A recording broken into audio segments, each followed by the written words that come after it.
Hello, everyone. Hope you guys are doing well. And it's currently January 7th of 2023. And I wanted to create this video because I want to learn more about AI. And in this video, hopefully, I'll be exploring about kind of like the extent of AI. I mean, there's for sure so many tools, so much information that I'm probably not even aware of, but I want to document kind of my way of understanding how powerful technology is and the potential use cases within our daily lives and for society. So, if you guys are interested, feel free to join me along. We're going to be looking at the state of an AI report. So let's get started. State of an AI report by on October 11th, 2022. So it was, see, around 2 months ago. And this is by Nathan Benaik and Ian Hogarth. So, who are these two authors? Let's see. Nathan Benaik is a general partner of Air Street Capital, a venture capital firm investing in AI first technology and life science companies. He founded Rise and London.ai, an AI community for industry and research, the RAI Foundation funding open source AI projects, and Spinout.fyi, improving university spinout creation. He studied biology at Williams College and earned a PhD from Cambridge in cancer research. A very, very smart person. And Ian Hogarth. Ian is a co founder at Plural, an investment platform for experienced founders to help the most ambitious European startups. He's a visiting professor at UCL working with Professor Mariana Mazzucato. Ian was a co founder and CEO of Songkick, the concert service.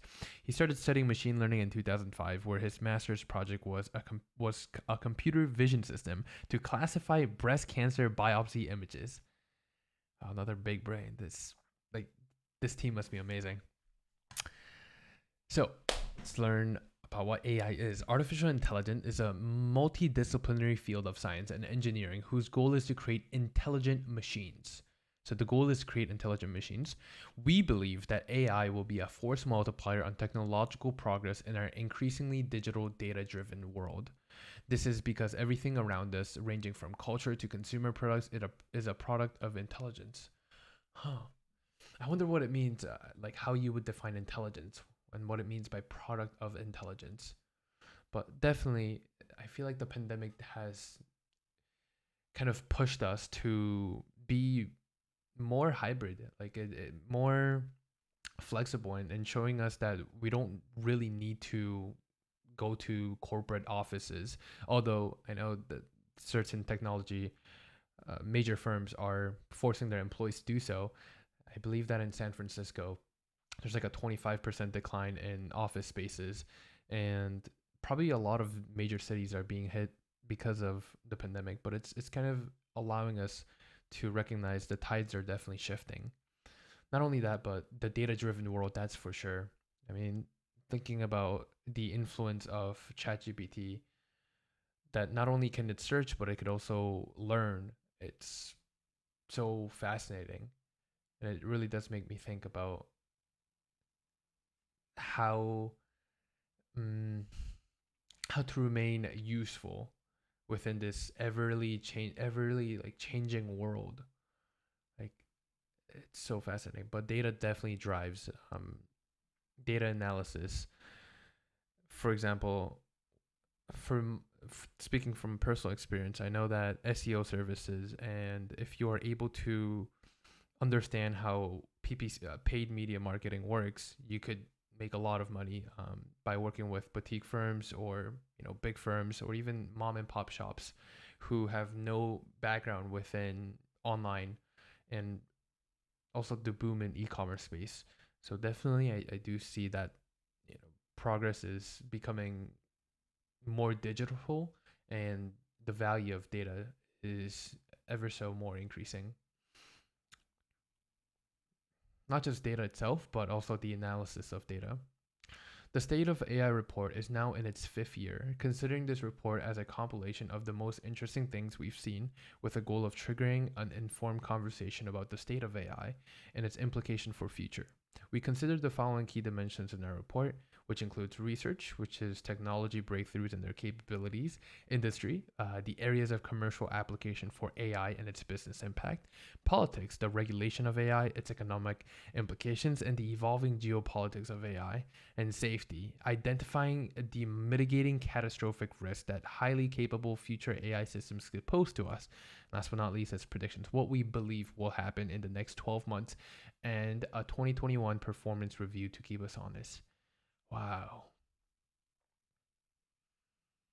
Seems like AI is going to have such a huge impact within, I feel like, day to day life, just looking at the different dimensions: industry, politics, safety, and the fact that there's going to be the amount of power it's going to have, the regulation aspects I'm looking forward to learning more about. And it seems like it's not just Nathan and Ian, there's two other people, Othman Sabo and Nitharshan Raj Kumar. Oh, there's these two brilliant people. Let's see. So Othman is a research assistant. He's a PhD student in machine learning at ENS Paris, CREST NSA, and CNRS. He holds a MSc in management from ESSEC Business School and a master in applied mathematics from ENSE and École Polytechnique. Wow. Nitharshan is a PhD student in AI at the University of Cambridge. He was a research student at Mila and a software engineer at Airbnb. He holds a BSc from University of Waterloo. So here's some definitions. This is great because I don't know these definitions. Artificial intelligence, a broad discipline with the goal of creating intelligent machines as opposed to the natural intelligence that is demonstrated by humans and animals. Okay, so when we speak about AI, it does involve machines. It's different from humans and animals, and the goal is also to the intelligence aspect. Okay. Artificial general intelligence. I believe this is like the holy grail of AI, a term used to describe the future mechanisms that could match and then exceed the full range of human cognitive ability across all economically valuable tasks. Yeah, there's it could exceed the full human cognitive ability. What does that really entail? Like I wonder.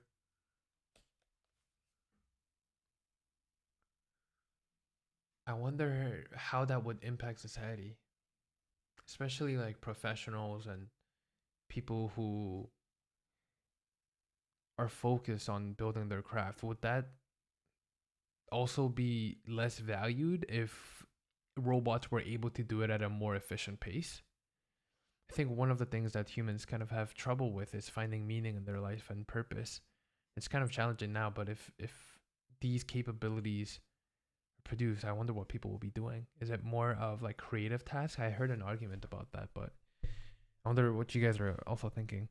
AI safety, a field that studies and attempts to mitigate the catastrophic risk which future AI could pose to humanity. Super important. Machine learning, ML, a subset of AI that often uses statistical techniques to give machines the ability to learn from data without being explicitly given the instructions for how to do so. This process is known as training a model and using a learning algorithm that progressively improves model performance on specific tasks. Yeah, and I believe we saw this within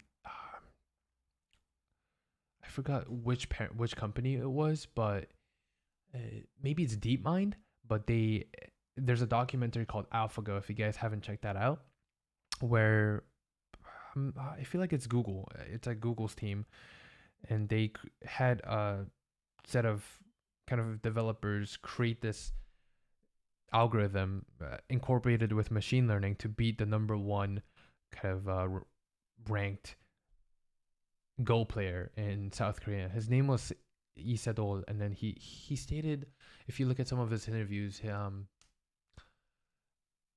like, oh man, I can't recall it. I want to make sure I get the exact kind of quote, but it was somewhere along the lines of like he believes that AI is much more powerful, and like when you watch the match, there's a certain move which mind blows, like it blew people's minds of like, what, that's, it seems so irrational. It doesn't seem right. But then later down the pipeline, um it like connected. It made sense. And Lee Sedol, we also saw him kind of adapt a little bit through utilizing AI kind of to change his strategy a little bit. And so I thought that was super fascinating. Yeah, I definitely highly recommend you guys go check out AlphaGo because that really made me think as well. Reinforcement learning, RL, is an area of machine learning in which software agents learn goal oriented behavior by trial and error in an environment that provides rewards or penalties in response to their actions. It's called a policy towards achieving that goal. Okay. There, goal oriented behavior by trial and error in a reinforcement that provides rewards. I wonder how that, like, is it like I feel like you're training a baby, like your rewards and penalties. Okay, and then deep learning, an area of machine learning that attempts to mimic the activity in layers of neurons in the brain to learn how to recognize complex patterns in data. The deep refers to the large number of layers of neurons in contemporary models that help to learn rich representations of data to achieve better performance gains. What? Number of layer of neurons. It seems like it's like a replicating something of the brain. When it talks about neurons, those are the stuff within our brain. I think we have trillions of them within our minds that's communicating with each other. The way I speak, it's all due to the fact that there's trillions of kind of interactions that's happening. Actually, let me look up how many neurons. How many neurons are in the brain? Okay, so there's 86 billion neurons, but I believe there are like trillions of communications. How many synapses? Is it synapses? Okay, so we have as many as 1,000 trillion synapses, and I think that's the kind of communications. Let me look up just because I I want to make sure I'm getting these correctly. It's a part of the circuit that connects your sensory organs, like those that detect pain or touch in the peripheral nervous system to the brain.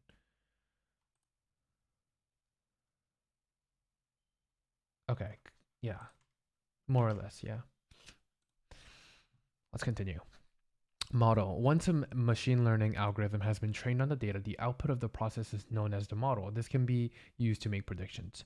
Self-supervised learning, which is SSL, a form of unsupervised learning where manual labeled data is not needed. Raw data is instead modified in an automated way to create artificial labels to learn from. An example of SSL is learning to complete a text by masking random words in a sentence and trying to predict the missing ones. Oh, is this what like ChatGPT use? I feel like that's an example.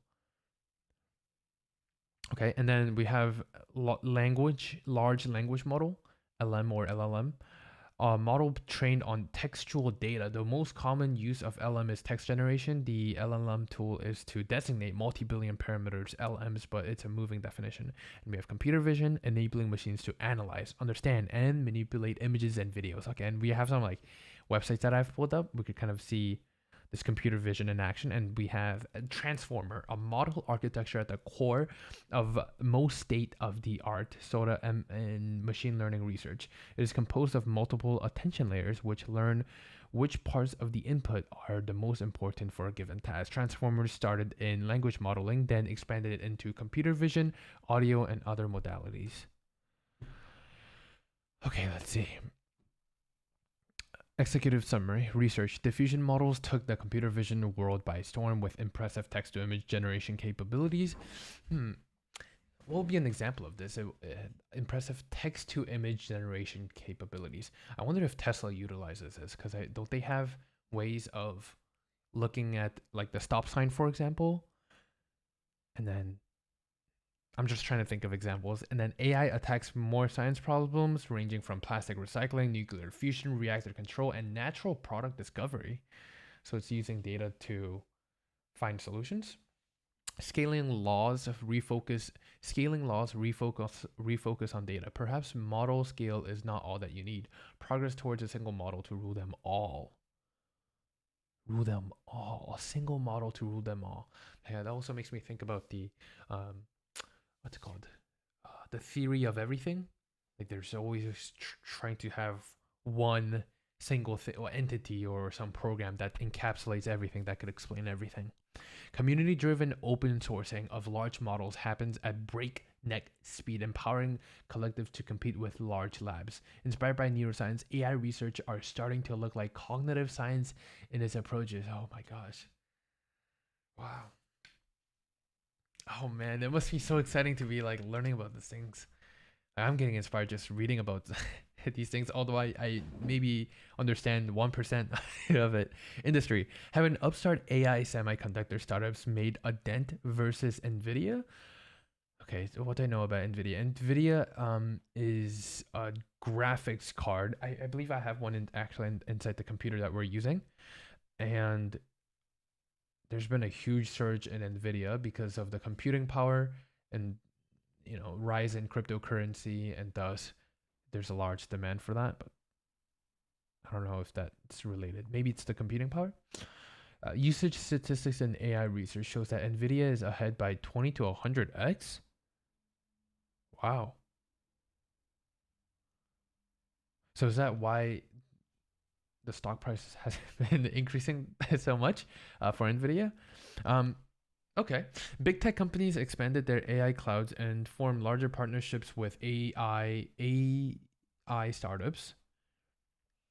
AI clouds. Yeah, I don't really know what the cloud really is.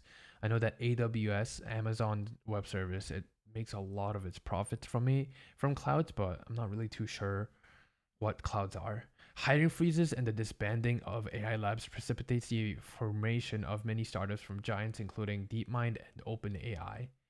Oh yeah, I think it was DeepMind that created the what was it? The AlphaGo.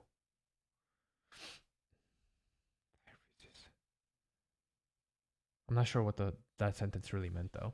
Major AI drug discovery companies have 18 clinical assets, and the first CE mark is awarded for autonomous medical imaging and diagnostics. The latest in AI for code research is quickly translated by big tech and startups into commercial developer tools.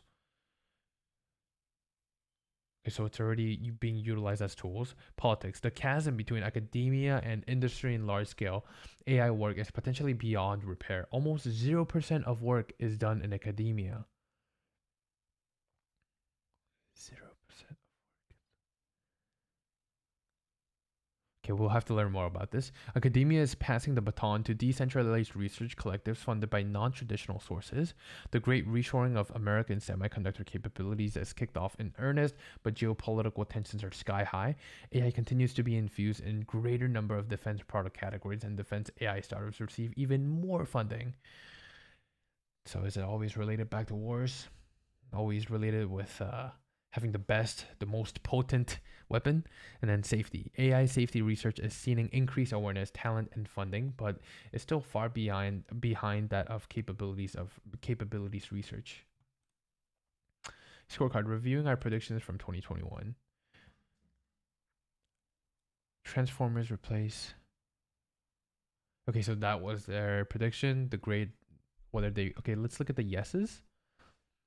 DeepMind's Gato model makes progress in the direction in which Transformer predicts the next state of action, but it's not trained with RL. Reinforced learning. University of Geneva's GPT-like Transformer model solves tasks in Atari environments.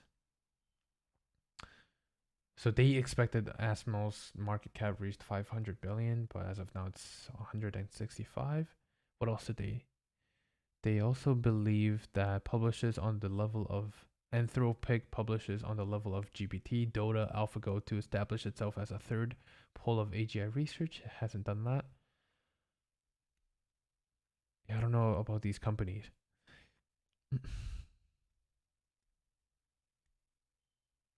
DeepMind papers in mathematics and material science has a huge breakthrough in physical science. Wow.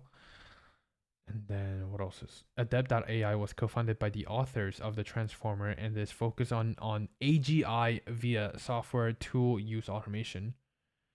Okay, I want to learn more about the AGI focused research company is formed with significant because AGI I believe is like the holy grail. That's being able to match or even go beyond the cognitive abilities of human beings.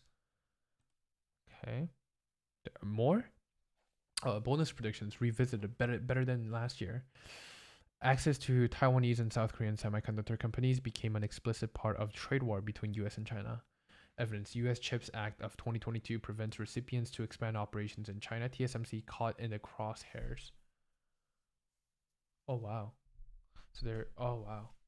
So it seems like semiconductors are so um crucial. It's like a necessity for maybe the development of AI.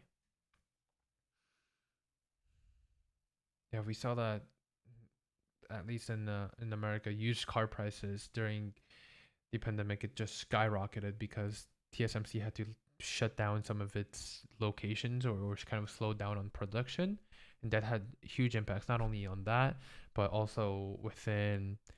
I'm trying to think what other products, maybe even smartphones, maybe even your certain graphics card. I believe a lot of things are uses semiconductors, but we just don't recognize it. The government of a OECD country blocks the acquisition of a leading machine learning company by a US or Chinese HQ tech company. The UK, amongst others, blocked the acquisition of ARM by NVIDIA. Anthropic set up as a public benefit corporation. Helsing raised 100 million series. Deal is formally cancelled. NVIDIA does not end up completing its acquisition of ARM. Chinese and European defense focused AI startups collectively raised over $100 million in the next 12 months. Defense focused is a lot. Huh. I'm thinking about like when there's new technologies that it's created, does it always go to defense? Hmm. All right, let's see. Section 1, research. All right. There's going to be a lot of reading going on in this in this video, but bear with us. In 2021, we predicted DeepMind releases a major research breakthrough in the physical sciences. The company has since made significant advancements in both mathematics and material science. Okay, one of the decisive moments in mathematics is formulating a conjecture or a hypothesis on the relationship between variables of interest. This is often done by observing a large number of instances of the values of these variables and then potentially using data-driven conjecture generation methods, but these are limited to low-dimensional, linear, and generally simple mathematical objects. Okay, I feel like I need to look at the picture. So you make a hypothesis, and then based upon that, you generate data, and then you train a model. You find the patterns with attribution, and then you interrogate F.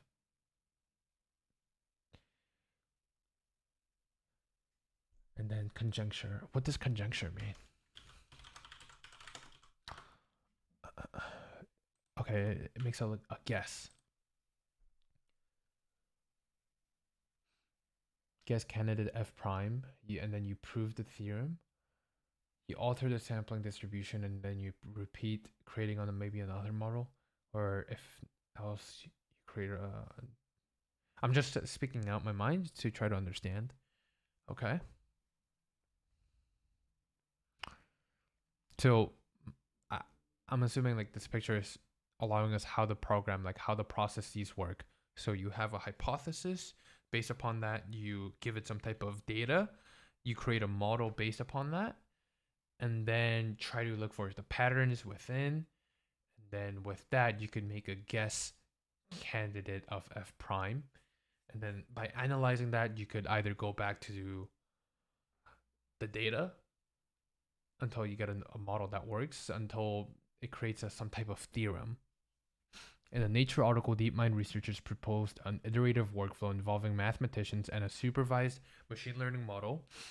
Mathematicians hypothesize a function relating two variables, input x and output y. A computer generates a large number of instances of the variables, and NN is fit to the data. Gradient saliency methods are used to determine the most relevant inputs in X. Mathematicians can refine their hypothesis or generate more data until the conjecture holds on a large amount of data. Okay. So hypothesize function, two variables, a computer generates large amount.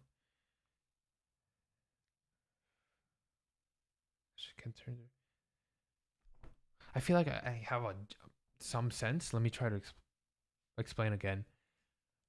So you create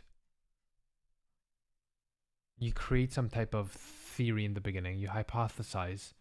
No, I don't think it's a theory. It says you hypothesize a function relating to two variables, and then the computer generates large numbers, many variables, and I don't know what NN is. It's supposed to fit the data.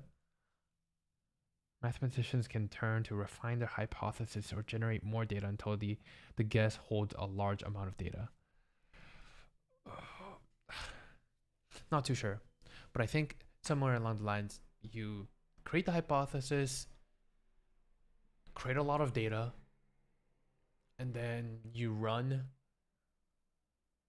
create a model based upon the data, and then you could either make it find some type of predictions, and then based upon that you run some tests, and you could get a guess, and then if the guess is not true, then you go back and then refine it until you get the conclusion you want, some type of theory. In 2021, we predicted DeepMind releases. Okay, we read that. DeepMind researchers used a framework in a collaboration with mathematics professor from University of Sydney and the University of Oxford to propose an algorithm that could solve a 40-year long-standing guess in representation theory and prove a new theorem in the study of naught. Wow. Okay, I'm gonna drink some water really quick.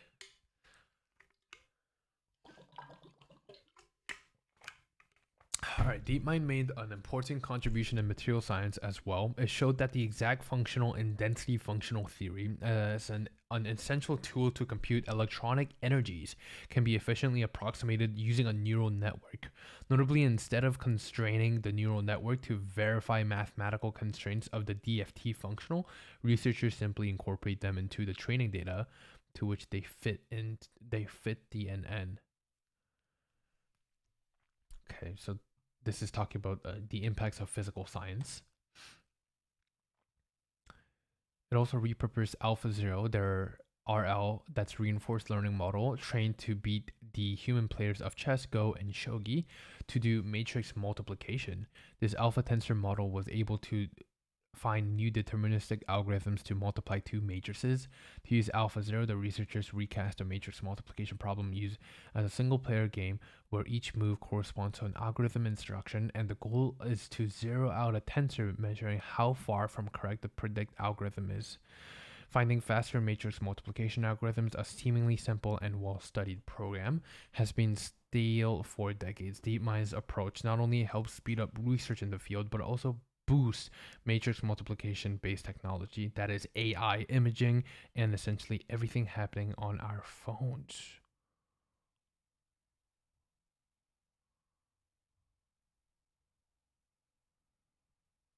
Wow. Now what is this chart? The matrix size, speed up on NVIDIA. Man, this seems like I need I need like simple words, and I feel like they're using simple words, but I just don't. I'll figure out the pieces, right? Reinforcement learning could be a core component of the next fusion breakthrough. A popular route to achieving nuclear fusion requires confining extremely hot plasma for enough time using a tokamak. Oh yeah, I believe one of the greatest achievements of 2022 was that they were able to create net energy gain. I forgot which lab that this was held in, but scientists were able to like shoot a bunch of like rays, and then they got a net gain using certain amount of energy. They were able to make more. I think that's a a very dumbed down version of it, but I'm sure it's much more complicated. A popular route to achieving nuclear fusion requires confining extremely hot plasma for enough time using a tokamak. A major obstacle is that the plasma is unstable, loses heat, and degrades materials when it touches the tokamak's walls. Stabilizing it requires a tuning of the magnetic coils thousands of times per second, and DeepMind's Deep RL system did just that. First in a stimulated environment, and then when deployed in a TCV in a Lausanne, the system was able to shape the plasma in new ways, including making it compatible with ITER's design.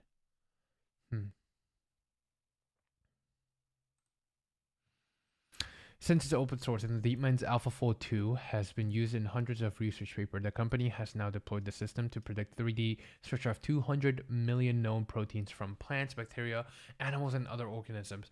The extent of the downstream breakthroughs enabled by this technology, ranging from drug discovery to basic science, will need a few years to materialize. Wow. I'm just getting like a sense of like, I'm so close to getting goosebumps by being aware of kind of like the extent of what it's able to creating structures of 200 million protein. Oh yeah, I heard something about this. Maybe it was like my professor, but talking about being able to get a 3D visual, being able to map a protein, it's extremely useful. There are currently 190,000 empirical determined 3D structures in the protein data bank today. These have been derived through X-ray crystallography and cryogenic electron microscopy. I'm butchering half of these words. The first release of AlphaFold DB in July 2021 include 1 million predicted protein structures, and this new releases of the 200 times the database. Over 500,000 researchers from 190 countries have made use of the database. Wow, just look at that, the impact of that.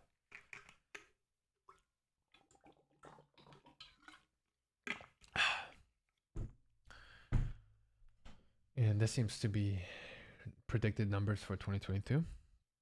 AlphaFold mentioned in AI research literature is growing massively and then predicted to triple year on year.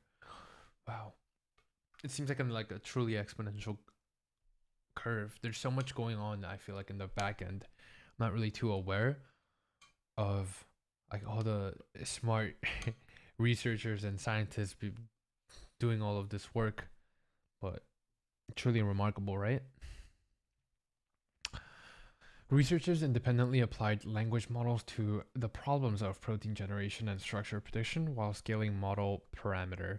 They both report large benefits from scaling their models. Salesforce researchers find that scaling their LMs, learning models, allow them to better capture the training distribution for protein sequences. I thought Salesforce was like a SaaS company. Using the 6B param progen 2, they generated proteins with similar folds to natural protein, but with a substantially different sequence identity. But to unlock the full potential of the scale, the authors insist that more emphasis be placed on the data distribution. Mehra et al. Introduced the ESM family of protein LMs whose size range from 8M to 15B parameters. Using ESM2, they build ESM fold to predict protein structure. Okay, so you could somehow even predict protein structure based upon the size range. Okay, and they show how these fold produces similar predictions to AlphaFold 2 and Rose TT fold, but is an order of magnitude faster. This is because ESM fold doesn't rely on the use of multiple sequence alignments and templates like AlphaFold 2 and Rose, and instead only uses protein sequences.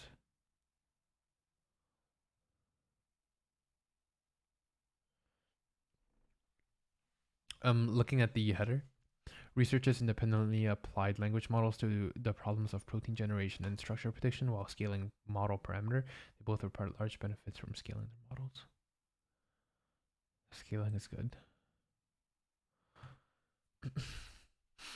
understanding a protein localization with a little help of machine learning. Researchers use CRISPR-based endogenous tagging, modifying genes by illuminating specific aspects of protein's function to determine protein localization in cells. They used a clustering algorithm to identify protein communities and formulate mechanistic hypotheses on uncharacterized proteins.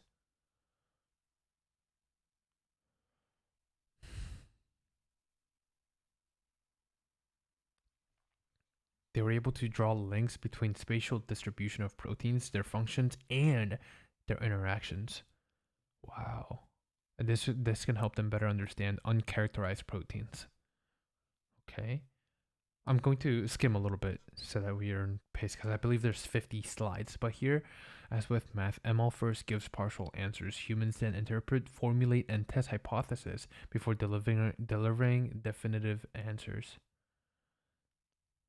They give you partial answers, and then humans interpret and then formulate and test hypotheses before delivering a definitive answer. So it's still kind of being utilized as a tool.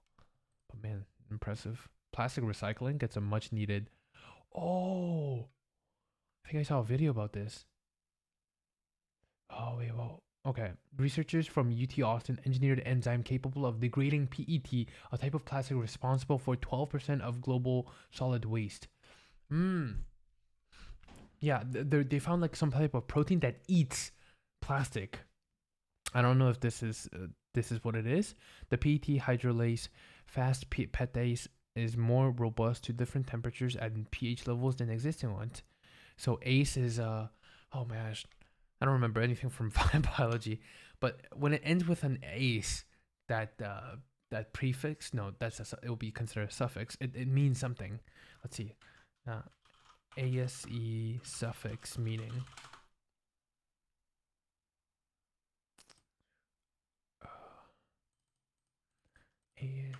Meaning in biology? No.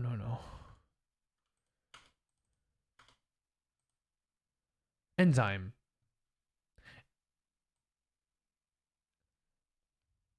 It breaks down as in lactase, which break down lactose. Okay, so it's something that breaks down things. So this, I think so. I think this is the one that breaks down proteins. They also showed that they could resynthesize PET from monomers recovered from fast petase degradation, potentially opening the way for industrial scale closed loop PET recycling. With an increased use of ML in quantitative sciences, methodological errors in ML can lead to these disciplines. Researchers from Princeton warn of a growing reproducibility crisis in ML-based science, driven in part of one such methodological error, which is called data leakage. Data leakage is an umbrella term covering all cases where data that shouldn't be available to model in fact is. This is dangerous. The most common example is when test data is included in the training set, but the leakage can be more pernicious when the model uses features that are a proxy of the outcome variable, or when test data came from a distribution which is different from the one about which the scientific claim is made. The authors argue that ensuring reproducibility failures in machine learning based science are systemic. They studied 20 reviews across 17 science fields, examining errors in machine learning based science, and find that data leakage errors happen every one of 329 reviews span. So what percentage is that? So that's less than 1%. It's a 0.3%. And I'm just thinking about, I guess it's significant. I don't know how many papers are being distributed, but 1 out of 329. Inspired by increasingly popular model cards in an ML, the authors propose that researchers use model info sheets designed to prevent data leakage issues. 1 second, my nose is getting a little stuffy. I'll be right back.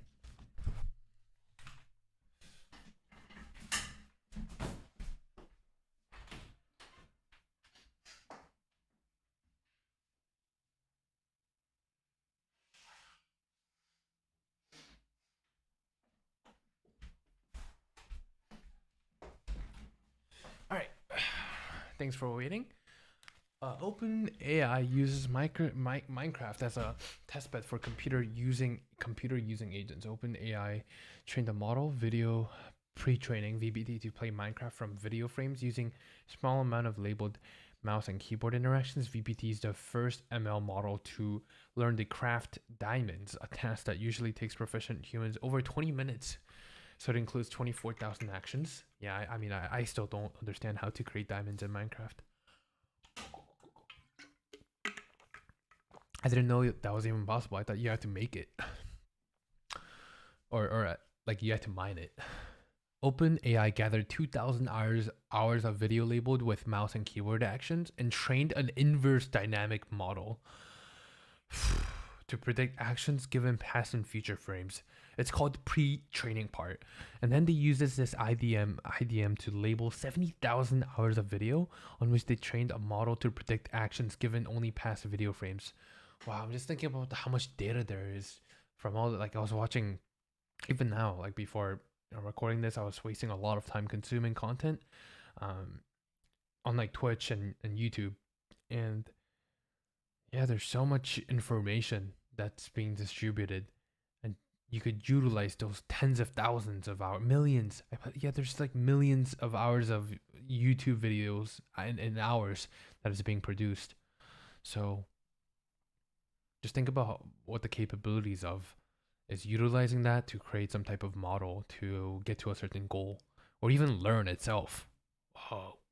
They show that the model can be fine-tuned with imitation learning and reinforcement learning to achieve a performance which is too hard to reach using RL from scratch. So they combined the two. And it's able to, I'm looking at the picture, search the web, 70,000 hours of unlabeled video, train a model that predicts actions given past and future frames. That's the neural net, so it's like a brain. Train a model to predict actions given only the past frames. And then this is the reward we're talking about. Oh, that's so crazy. Oh my gosh. OpenAI's Codex, which drives GitHub Copilot, has impressed the computer science community with its ability to complete code on multiple lines or directly from natural language instructions. This success spurred more research in this space, including from Salesforce, Google, and DeepMind. With the conversational code gen, Salesforce researchers leveraged the language understanding of LLMs to specify coding requirements in multi-turn language interactions. It is the only open source model to be competitive with Codex. A more impressive feat was achieved by Google's LLM PaLM, which achieves a similar performance to Codex, but with 50 times less code in its training data. PaLM was training on a large non-code dataset. When fine-tuned on Python code, PaLM outperformed peers on Deepfix, a code repair task. Oh, wow.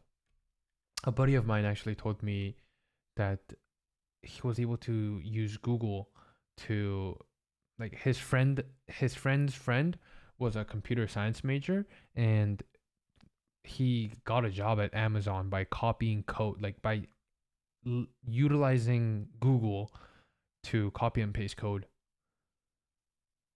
But I feel like now that's not even necessary. You could just utilize Deepfix and repair your code. Like, is it, at what point, like, will entry level code developers be replaced? Are those jobs even in I think they're in demand right now. Not too sure. I know just the tech space it's very lucrative as of now. DeepMind's AlphaCode tackles different problem, the generation of whole programs on competitive programming tasks. It ranked in the top half of Codeforce's, a coding competitions platform. It was pre-trained on GitHub data and fine-tuned on Codeforce's problems and solutions. Millions of possible solutions are then sampled, filtered, and clustered to obtain 10 final candidate submissions. Oh, wow. So it's utilizing the data provided from, let's say, like Stack Overflow or GitHub or other sources, and then it could provide you the best. I'm just thinking about like what could be possible with this. Think about just like even in restaurants, you gather sources from Yelp, from Google reviews, and then boom, you create, let's say, a few candidates. And I believe there's already like apps. Huge shout out to My First Million podcaster, Sean Puri and Sam Sampar. They were talking about this one company where it does like a review referrals. So if a company wants to use a certain tool, then they go through utilize this algorithm where it uses, I guess, previous data or from other vouchers, and then it gives you like, hey, this one is trusted. Yeah, but I probably it would be better if I showed you the website, but I can't recall it. Next, 5 years after Transformer, there must be some efficient alternative, right? Right? I don't even know what Transformer is. I thought it was talking about like the robot, like the I'm Optimus Prime. That's not the right. Yeah, I don't know how to impersonate Transformer. There's a funny video me and my brother was watching about that. There's a Transformer meme. Anyway, the attention layer at the core of the transformer model famously suffers from a quadratic independence on its input. A slew of papers promise to solve this, but no method has been adopted. Total LLMs come in different flavors: auto-encoding, auto-regressive, encoder-decoders, yet all rely on the same attention mechanism. A Google of transformers have been trained over the past few years, costing millions, billions to labs and companies around the world. Google. Isn't Google like infinity? Is that why it costs millions? But so-called efficient transformers are nowhere to be found in large-scale research, where they would make the biggest difference. Huh. Several reasons can explain the lack of adoption.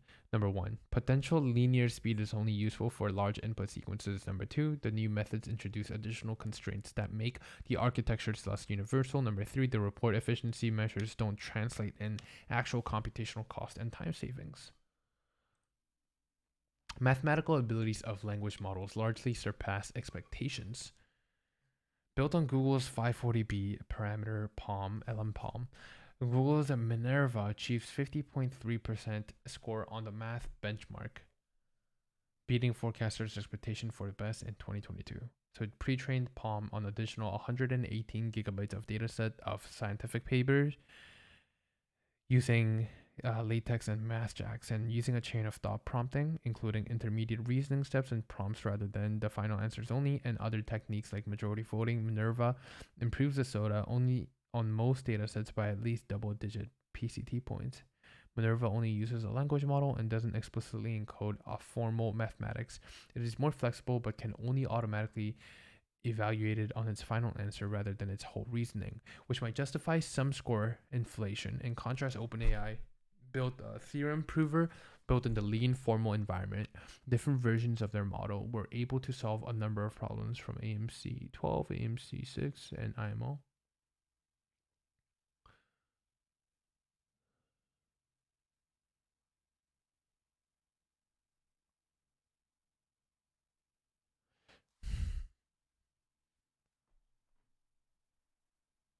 Wow. Language models are being more and more sophisticated. It's able to solve mathematical Olympiad problems. Fast progress in LLM research renders benchmarks obsolete, but a big one comes to help. Only 66% of machine learning benchmarks have received more than 3 results at different time points, and many are solved or saturated soon after their release. Big, a new benchmark designed by 444 authors, 132 institutions, aims to challenge the current and future language models. They note that the language benchmark in particular tend to be quickly saturated, and thus much of this progress is only captured through circumstantial evidence like demos or one-off breakthroughs, and or evaluated on disparate dedicated benchmarks, making it difficult to identify actual progress. And so they created a new big benchmark which contains 204 tasks, with human expert baselines, which evaluate a large set of their true capabilities from memorization to multi-step reasoning. And this shows that for now, even the best models perform poorly on the big benchmark.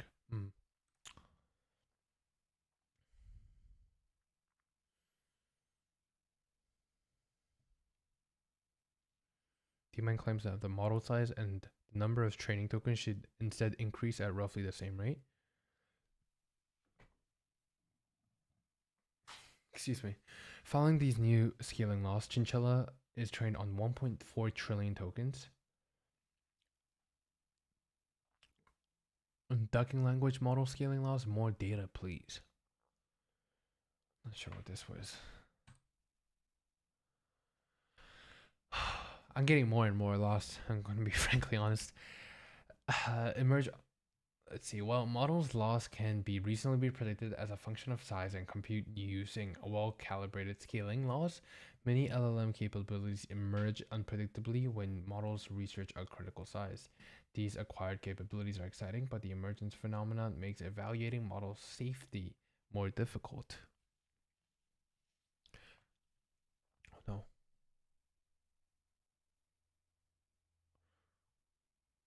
For memorization tasks, having more parameters is a natural solution. These metrics themselves may be part of the explanation, as an answer on the reasoning task is only considered correct if the conclusion is. Thus, despite continuous improvements with the model size, we only consider a model successful when increments accumulate past a certain point.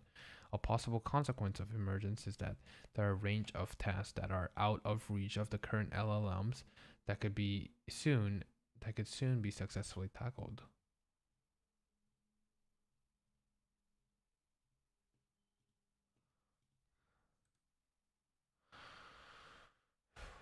Teach a machine to fish. Tool use as the next frontier. Language models can learn to use tools such as search engines and calculators simply by making available text interfaces to these tools and training on a very small number of human demonstrations. I feel like I'm regressing as I continue on this presentation, like having a little existential crisis of like what I could provide. OpenAI's WebGPT was the first model to demonstrate this convincingly by fine-tuning GPT-3 to interact with a search engine to provide answers grounded with references. This merely required collecting data of humans doing the task and converting the interaction data into text that the model could consume for training by standard supervised learning. Importantly, the use of increasing amounts of human demonstration data significantly increased the truthfulness and informativeness of answers, a significant advance from 2021 reports. Adept, a new AGI company, is commercializing this paradigm. The company trains a large transformer models to interact with websites, software applications, and APIs. Can we check this out? Useful general intelligence. It has moved at an incredible pace in the last few years, scaling up transformers. What is this transformers constantly talking about? Yeah, I'm telling you, it's a transformers in artificial intelligence.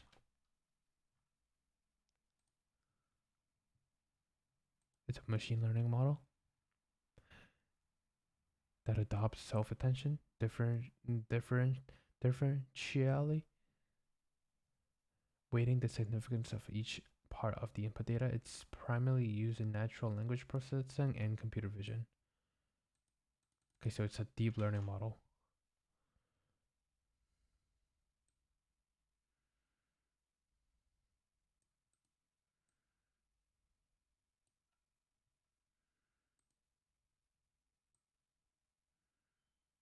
Wow. We believe that clearest framing of general intelligence is a system that could do anything a human can do in front of a computer. A foundation model for actions trained to use every software, API, and web app that exists in a practical path to this ambitious goal, and ACT-1 is our first step in this direction. Yeah, let's see what it could do.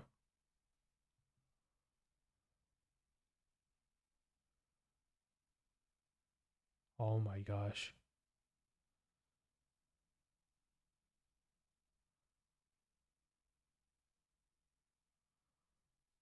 So it's doing all of this on the website by you running a certain command.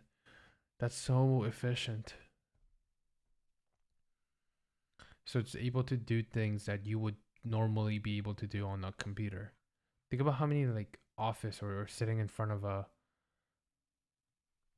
like a office like a corporate job, Excel spreadsheet jobs that will be replaced by this. So it's using Salesforce, a CRM tool. Wow. This will help you make so much save you time, which is essentially a lot of money.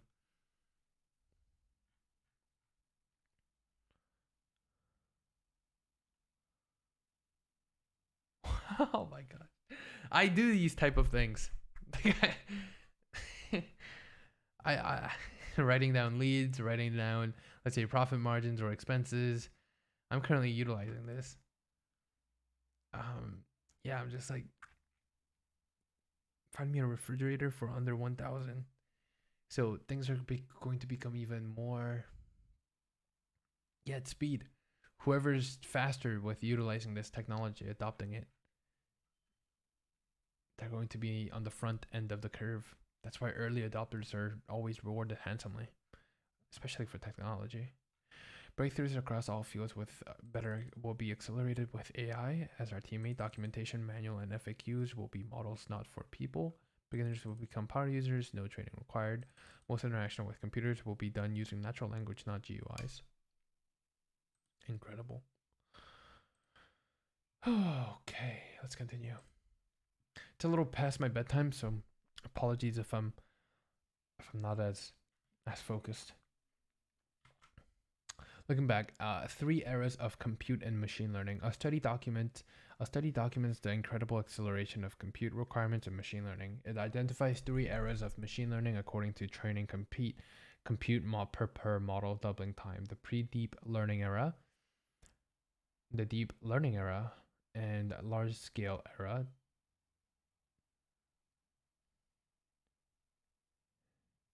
So currently it seems like we're in the large scale era.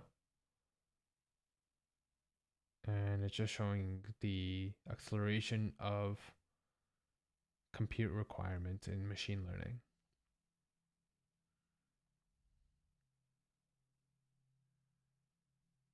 So it's demanding more and more computing power. Is this I think this is related with McLaughlin's law. Like I believe every 2 years computational power like increases and the space that you could store it in gets smaller and smaller. But I think there's also limitations within that. Diffusion models take over text to image generation and expand into other modalities. When we covered diffusion models in 2021 report, which is inside 2036, they were overtaking GANs in image generation on a few benchmarks. Today, they are now undisputable SOTA for text to image generation and are diffusing, pun intended. I didn't get the pun. No, my mind is floating away into text to video, text generation, audio, molecular design, and more. Ooh, DALL-E. Yeah, I think I'm more of pictures. Like my mind is not absorbing. DALL-E 2, Imagen, and Party, the battle for text to image generation ranges. The second iteration of OpenAI's DALL-E, released in April 2022, came with a significant jump in the quality of generated images. Soon after, another equally impressive diffusion-based model came from Google, Imagen. Meanwhile, Google's Party took a different autoregressive route. And if you guys don't know, you guys can check out Midjourney. I'm willing to kind of go over that as well. Yeah, pretty much I believe you get like 25 searches. And it's like just look up Midjourney on Discord and you'll be able to write down, create logos, create whatever fantasies that you have or pictures, things of that nature. And there was like a picture that someone actually won an art contest through using Midjourney, which I found like incredible. And there's ways of, I believe there's films that's currently being created through using AI, just like it's, there's so much going on. Instead of using diffusion model, Party treats text to image generation as a simple sequence to sequence task, where the sequence to be predicted is a representation of the pixels of the image. Notably, as the number of parameters and the training data in Party are scaled, the model acquires new abilities like spelling. Other impressive text to image include Guiled from OpenAI, Make a Scene from Meta, which predate DALL-E 2 and CogView 2. The text-to-image diffusion model Frenzy gives birth to new AI labs. Stability.ai and Midjourney came out of seemingly nowhere with text-to-image models that rival those of established AI labs. Both have APIs in beta. Midjourney is reportedly profitable. Yeah, I would assume so. And Stability has already open sourced their model, but more on their emergence and research dynamics in our politics section.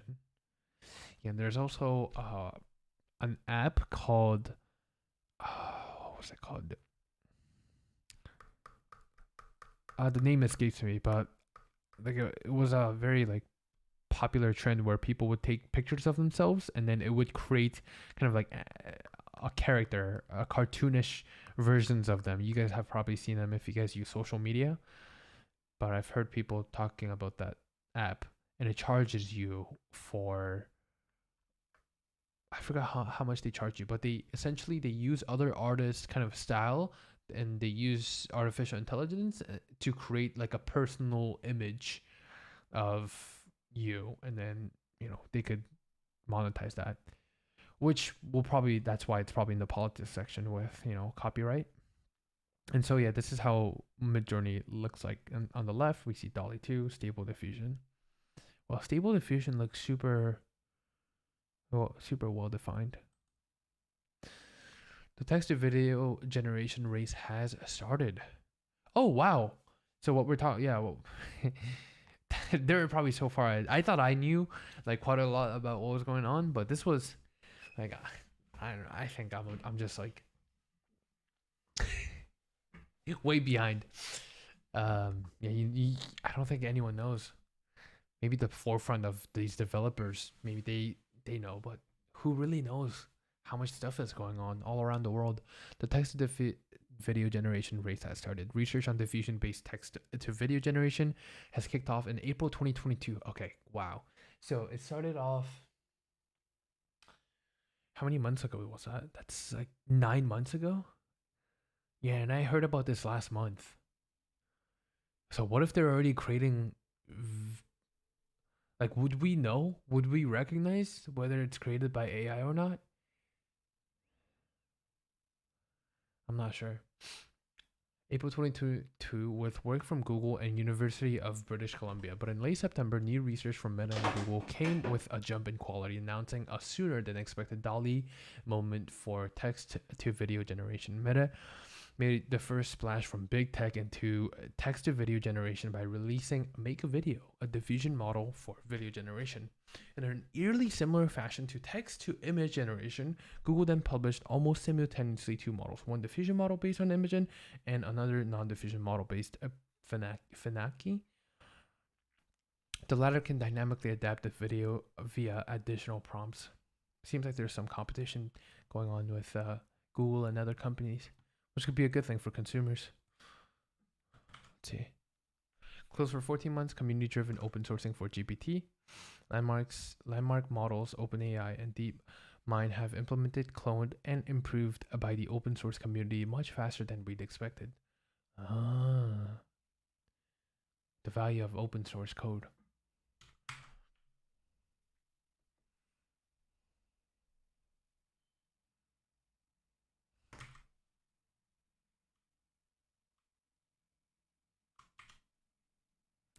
Lets them empower robots to execute diverse, ambiguous instructions. Thanks to their large range capabilities, LLMs could principle enable robots to perform any task by explaining its steps in natural language. Wow. But it has little knowledge on the robot environment and its abilities, making their explanations generally infeasible for the robots. Okay. But Palm says can solve this. I showed my drink. Can I help you? Can you help?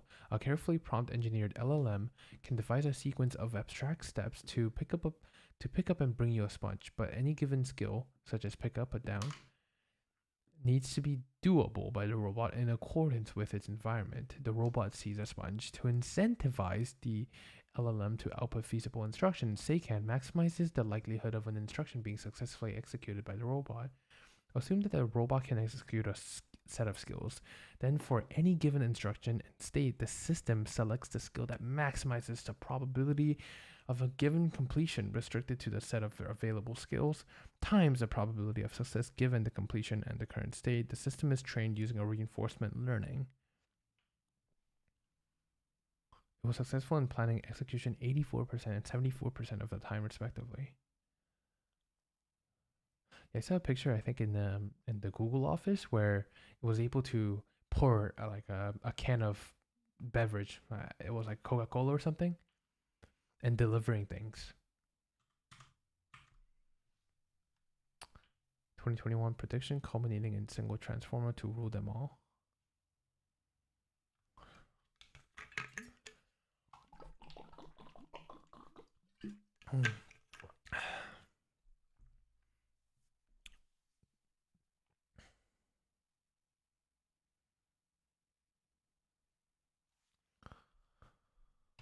Recent work show that a single transformer can be directly and efficiently trained on various tasks across different modalities. Researchers trained 1.2 billion parameters to transformer to perform hundreds of tasks in robotics, simulated environments, and vision and learning. This partially proves our 2021 prediction. All data was serialized into a sequence of tokens, which are embedded in a learned vector space, and this model is trained in a fully supervised fashion.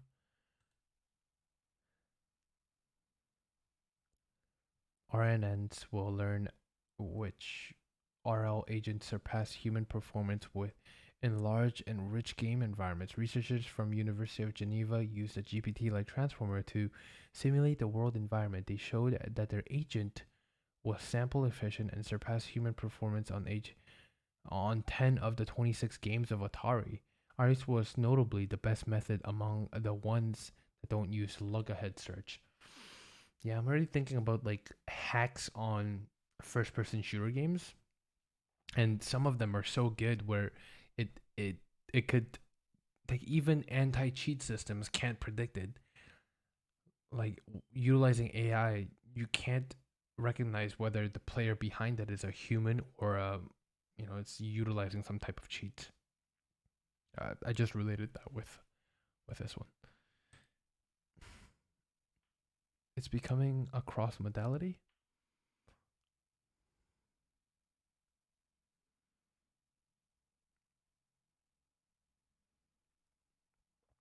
Text is the most common, but it seems like it's becoming more multimodal. Nerves expand into their own mature fields of research.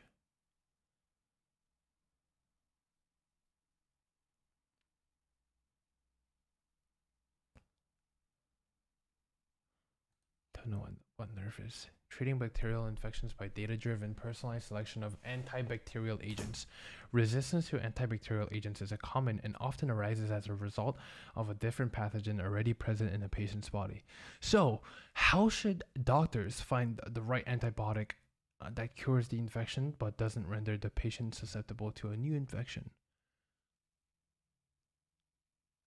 Wow, this seems fascinating. By comparing the microbiome profiles of more than 200,000 patients with urinary tract or wound infections who were treated with known antibiotics before and after their infections, ML can be used to predict the risk treatment induced gain of resistance on a patient-specific level. In the urinary tract infection, patients treated with antibiotics that the ML system would not have recommended resulted in significant resistance. Both UTI and wound infection patients would suffer far fewer reinfections if they'd have been prescribed antibiotics according to the ML system. Wow. Like having personalized robots that could talk to you and telling you what you exactly need. A personalized antibacterial agent, and it'll probably like reduce cost. Like for example, I heard I don't know, I'm utilizing connecting this thing. I heard one of the practical cases of blockchain technology is making data more transparent. And so, for example, if we have medical records or drug information and decimate that information, especially like expiring drugs, then I feel like that could somehow be incorporated with machine learning to reduce the cost of drugs.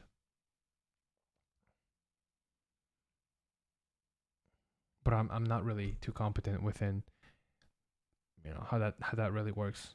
I know a huge win for anyone with diabetes. I believe they're fixing the insulin, but I wonder who pays for that. Okay, let's continue. Interpreting small molecule mass spectra using transformers. Tandem mass spectrum is commonly used in metabolomics, the study of small molecule and biological samples. Less than 10% of small molecules can be identified from spectral references libraries, as most of the nature's chemical space is unknown. Transformers enable fast, accurate, in silico characterization of molecules and metabolic mixtures, enabling biomaker and natural product drug discovery at scale.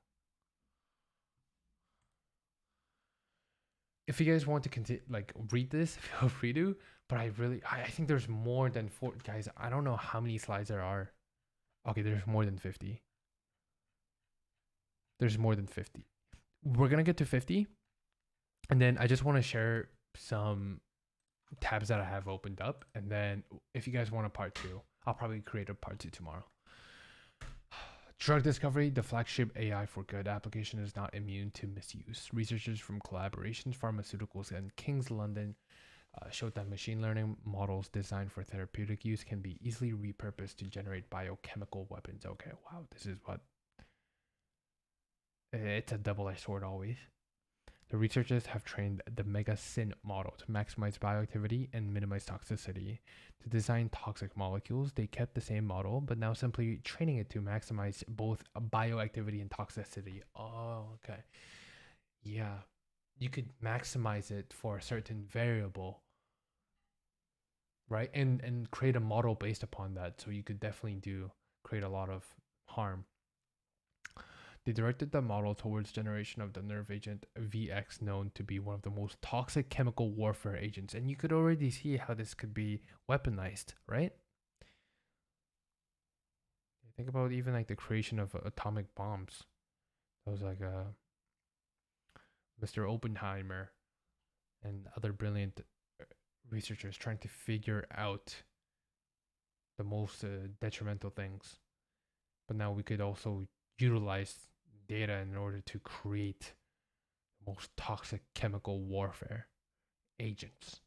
However, as in the case with regular drug discovery, finding molecules with a high predicted toxicity doesn't mean it's easy to make them. But I feel like, humans, we will find a way. But as drug discovery with AI in the loop is being dramatically improved, we can imagine best practices in drug discovery diffusing into building cheap biochemical weapons. Yeah. I'm getting a little too ahead. Okay, let's see. Compared to US AI research, Chinese papers focus more on surveillance-related tasks. These include autonomy, object detection, tracking, scene understanding, action, and speaker recognition. That's so scary. Isn't it?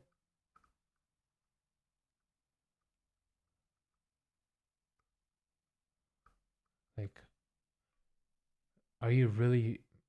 If you're always being watched, if you're always being tracked, and you're also nudged into making a certain behavior, then are you really free?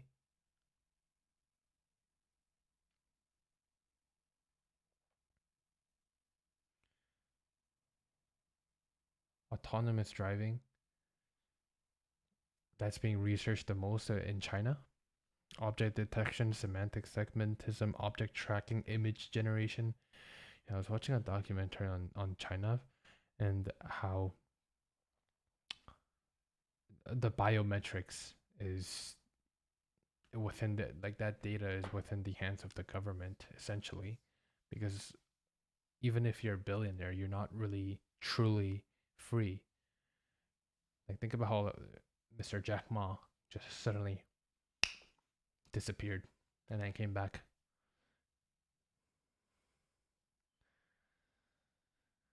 I'm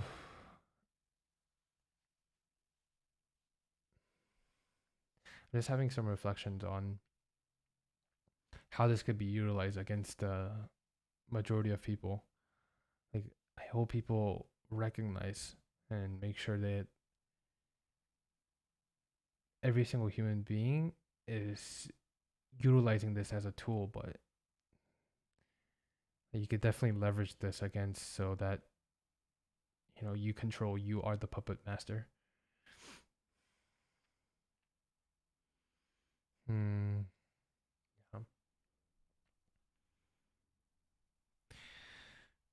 Let's continue. While US-based authors publish more AI papers than Chinese peers in 2022, China and Chinese institutions are growing their output at a faster rate. The China-US AI research paper gap explodes if we include the Chinese language database, China National Knowledge Infrastructure. Chinese institutions author 4.5x the number of papers than American institutions since 2010.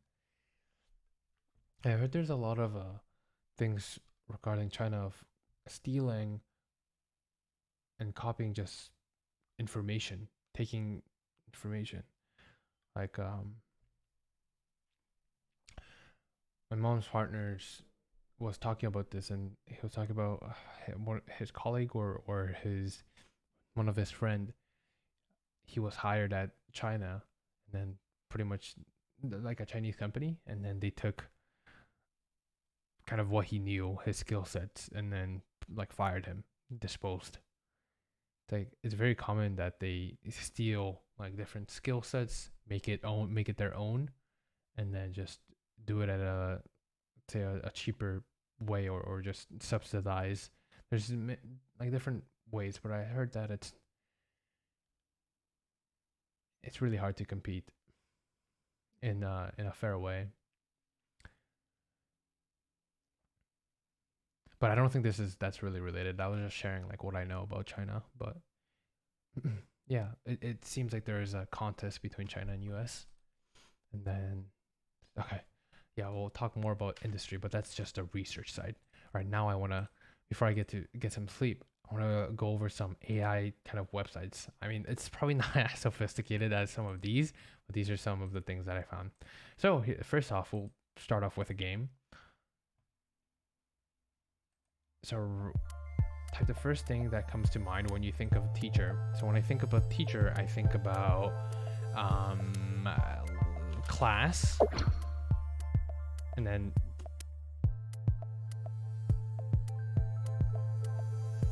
I get points based upon that, I believe. Okay, I gotta mute this.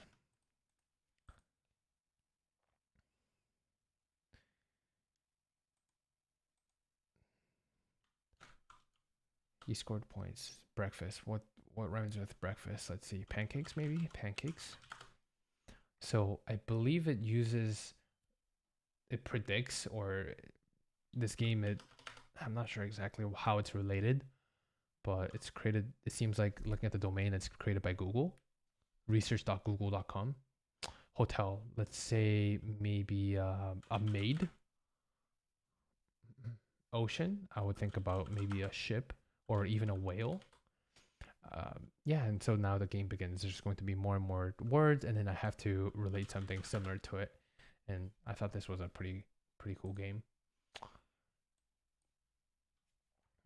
Word association clues that the AI can understand. When you submit a cue, the AI looks at all the words in the list and sorts the ones it thinks are most related to the bottom.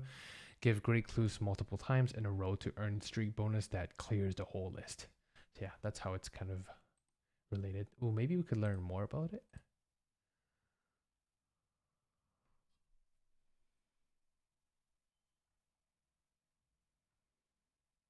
There's also a verse by verse.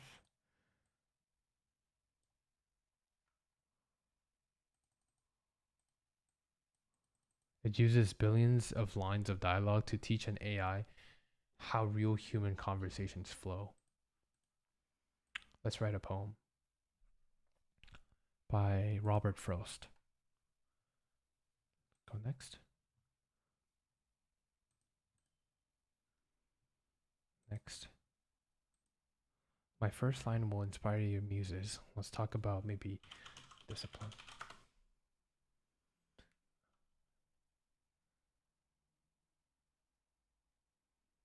Okay, continue writing or choose a suggestion. Let's see what they pick. John likes anything I haven't.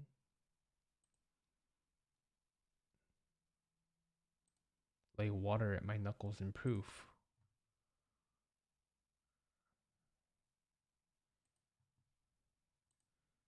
Okay, so this is what I created. John likes the anything I haven't. Lay water at my knuckles in proof. Every leaf of your lifelong rain.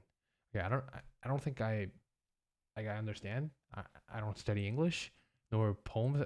I don't know if that was good. Yeah, I'm not really sure if that was if it was even related with discipline. Let's do something like another topic. Let's talk about love. Light for a moment as the other's heat. Sought for a moment of the age of life. Or maybe this one's a little bit better. Talking about love.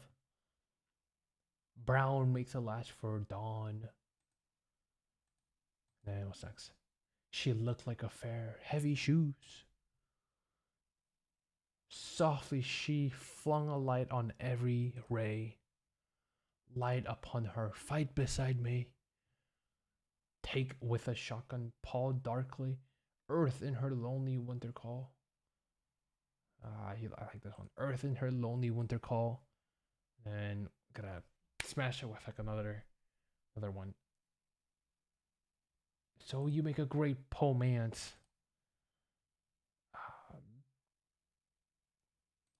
Swift as a strokes against the sun. Earth in a new cottage of desire. You know you had the business first. Okay, I've no. Is this a love poem? I'm not. Maybe I'm just utilizing this wrong. But there's another one, and then I think there was another one. Yeah, I pulled this up. Talks by Google. Let's see this one. Talks by Google. Say something. Not a traditional search. Use this demo as a creativity tool. Okay, let's say books. What type of books are we interested in? Let's say about artificial intelligence. Or maybe we need to write a question. Say something to the books. What do you think about machines?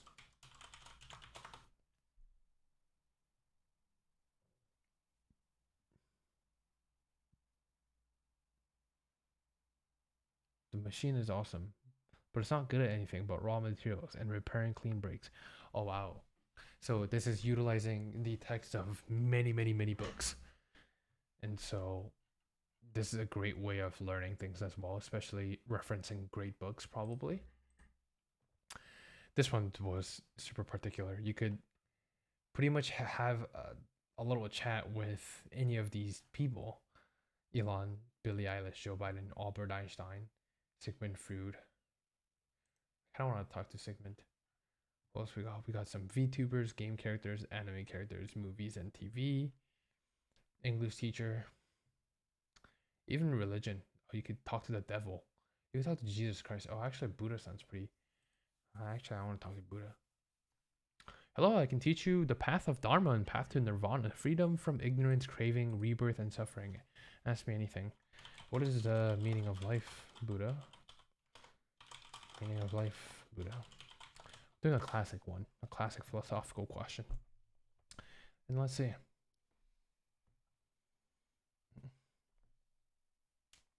There's no singular meaning of life. One creates their own meaning in life based on what they value, on what they wish to pursue. A key part of the path to enlightenment is understanding that which is valuable and which brings about lasting happiness. For me, this means virtue, meditation, and knowledge. How can I gain those three attributes? Virtue, meditation, and knowledge.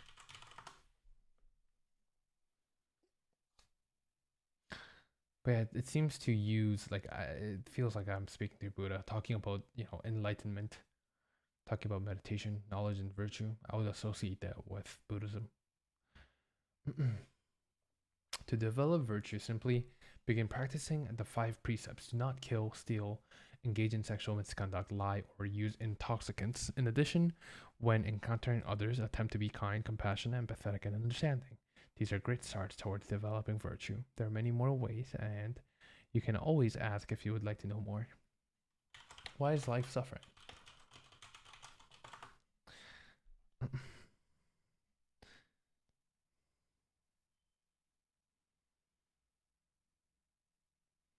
Yeah, I remind the mantra life is suffering quite often in my life. Life is suffering because we crave what we do not have and reject fear and react to what we do have. This is also known as the cycle of samsara, which I teach to my followers to escape so they may achieve nirvana or ultimate peace. This I feel like I'm learning the religion. This, but I think it's such a good framework to live. Life is suffering because we crave what we do not have. It's so true. I pursue. I like having security. I crave. I crave these things, and then at times it does create a lot of suffering. This is possible through the cultivation of good virtues, meditation, and wisdom, through which we gain deeper understanding of life and the world. Thank you, Buddha. I appreciate you. Yeah, I could just go on hours. I think I would have so much fun just having countless of conversations. You could have Giga Chad. That's funny. Geto Suguru, Ding Zhen. You could have Chinese philosophers if you guys are into that. Men in the corner. Oh, that's spooky. Oh, I'm getting a little goosebumps. Politics. You could talk to Karl Marx. History teacher Tom Riddle. Hermione. So it probably utilizes a lot of different data sets.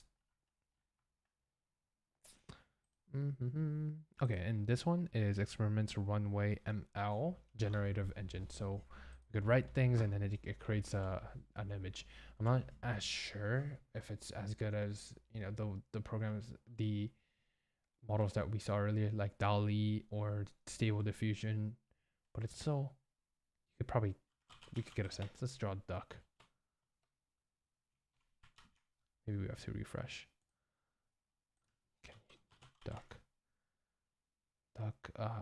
on a river. It's processing on the request. Okay, it seems like this website is not. Is it working? Processing request. I see that on the bottom left. Yeah, it's not working today. I don't know why. Cyborg Writer. This is an experimental text editor. Hit tab to cycle between synthesized sentences. Okay, William Shakespeare. Say romance. And synthesize. Hit tab and an artificial neural block will be running in your browser.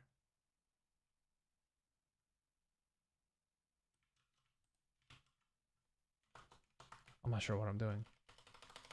Hit tab to cycle between synthesize. I am feeling romantic. I wanted to. I don't know. Yeah, at first I feel like I should understand how I could utilize these tools. Hit tab. Ayn Rand.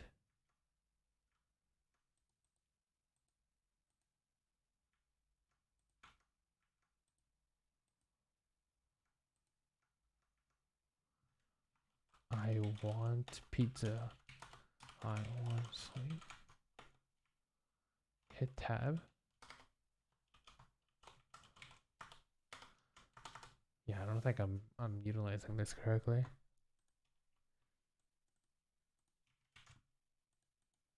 The synthesize button isn't working.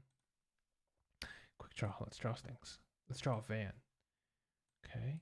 So a van would look like this. And then usually, no, I'm drunk. This is wrong. Yeah, it's like a rectangle usually. And then it has like a weird man selling candies. Sorry, I couldn't guess it. An asparagus? Really? Come on. An asparagus. Oh, I thought I guessed the asparagus. Okay. So probably looks like that. Um, man, what type of asparagus have I been eating? I don't think this. Come on.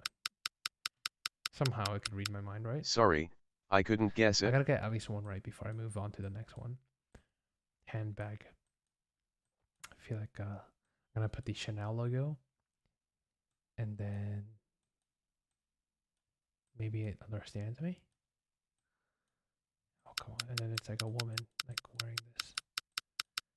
It could also be a guy, but Sorry, I couldn't guess it. sea turtle. Okay, come on, sea turtle. How does a sea turtle look like? Usually has like one of these big fins, and then it has like one of those. Come on, this has to be a sea turtle, right?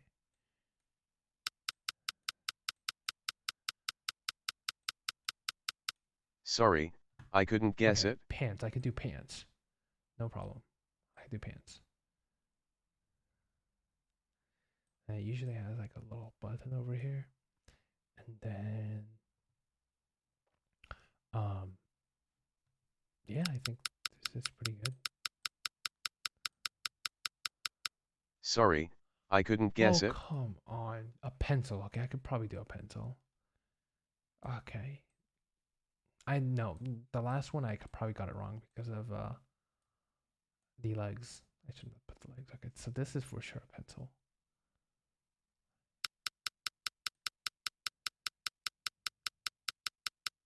Sorry, I couldn't guess it. This model is bugging out. Oh yeah, and then I was trying to do this one. Look at this. Isn't this weird?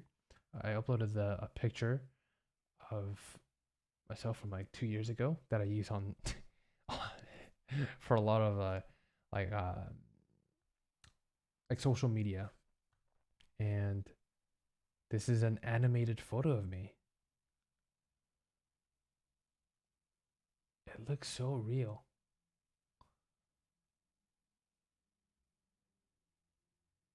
Wow, and a smile. I mean, no, I mean, you could see, it's not complete, but so it could definitely deceive me if it had maybe more pixels. We did talks to books. Let's see what's this. Try your hands onto the art of shadow puppetry. Okay, what is this? What type of zodiac sign? I think I'm a pig, or maybe a horse. Oh, okay. Let me try this out. Keep clear. Calibrate the camera.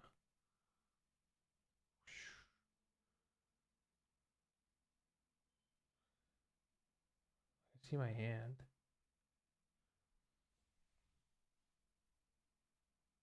Okay, I'm not sure how to do this one. Skip this one. And then there's a bunch. There's ones that could create the robot. It could create logos. Mm-mm. I created this prior, so I can show you guys. Some of these are pretty good.